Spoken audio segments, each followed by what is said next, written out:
Hi Year 11, here's your feedback for assignment 9. All of the answers were included in the YouTube video that is linked at the top. Please remember as well that this assignment was intended as a kind of general introduction. So in terms of depth, doesn't really go that far in, but it does frame for you the why stuff matters here, why it's a big deal. And the what is a big deal is hydration, the amount of water that you've got in your body, and why that actually matters. So your first question is asking you as a percentage how much the average human being is made of, and it's different in different parts of your body, but broadly about 50 to 60%. Asks you the three purposes of water in the human body, and we've talked about joints in the musculoskeletal elements of this internal. Those things like synovial fluid and the things that's going to allow for basically those pads in between joints to be able to do what they do. They're going to cushion impacts. They're going to keep those joints lubricated. That water's got to come from somewhere.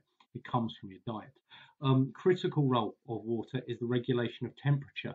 Okay, water's really good at holding on to heat energy and keeping your body temperature at a particular range. It's also used as a mechanism to allow heat to leave the body, so that's through sweating.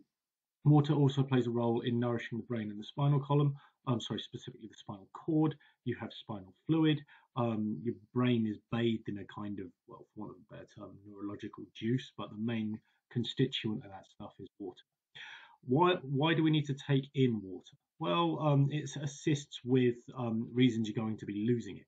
Okay, so you need water to replace what you're going to be losing.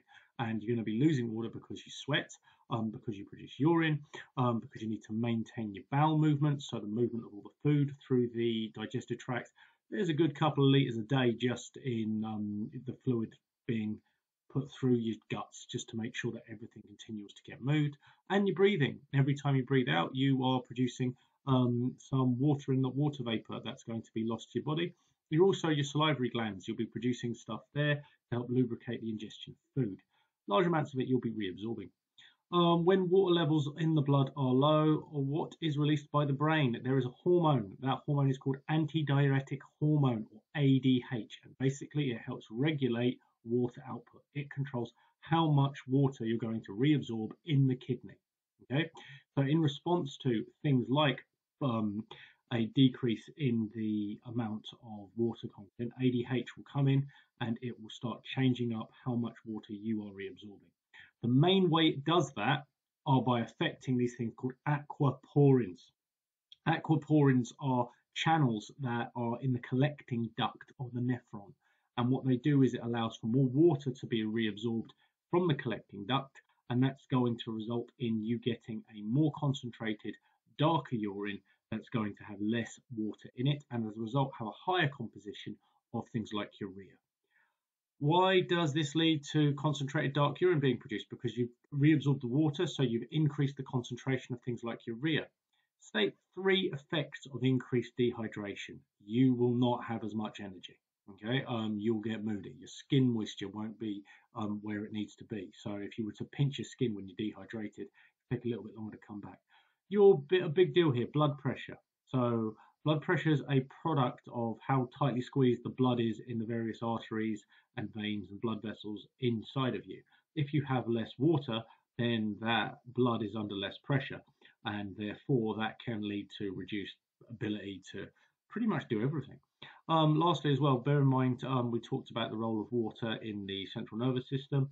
We've talked about the role of water in maintaining various life functions. You are heavily dehydrated, you will not be able to think clearly. Fancy science word for that, cognitive impairment. What's overhydration caused by? Drinking too much water too quickly.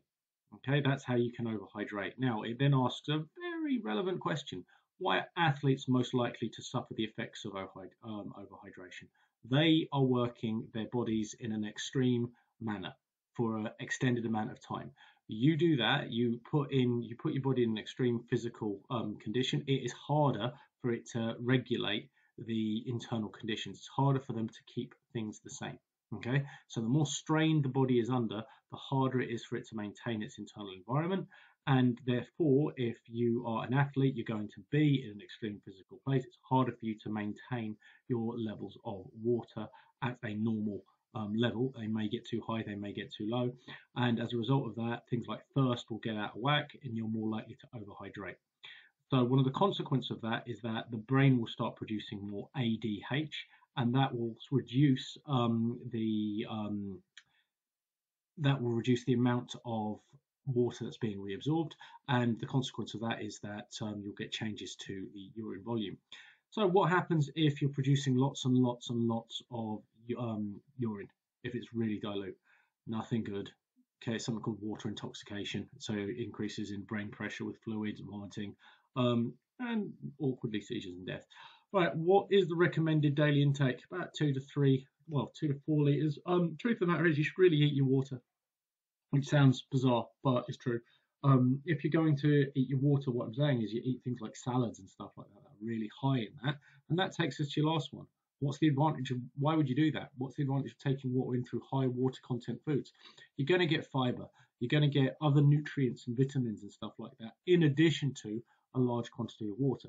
Something like broccoli or lettuce, they're like 90-95% water.